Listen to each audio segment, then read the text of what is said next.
2006-07 শিক্ষাবর্ষে যাত্রা শুরু করে বরগুনা পলিটেকনিক ইনস্টিটিউট। প্রতিষ্ঠানটির প্রায় ৮০% শিক্ষার্থী উত্তরাঞ্চলের, অথচ এসব শিক্ষার্থীদের থাকার জন্য নেই ছাত্রাবাস।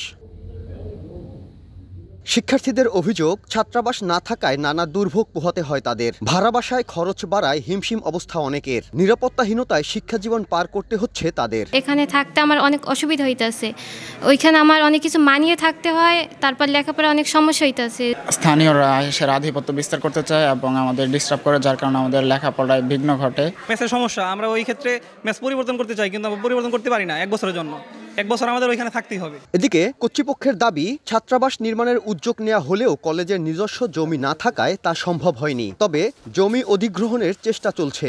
ভবনের জন্য কোনো ধরনের কোনো জমির পিছনে কোনো অর্থ ধরা নেই বা বরাদ্দ নেই, যে কারণে আমরা আসলে ওই হোস্টেলটা করতে পারতেছি না।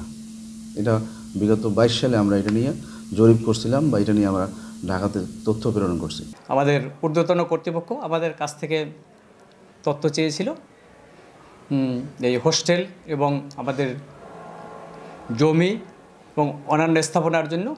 আমরা ঊর্ধ্বতন কর্তৃপক্ষকে তা অবহিত করেছি।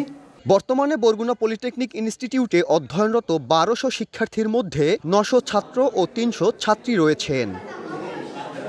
সাইফুল মিরাজ, সময় সংবাদ, বরগুনা।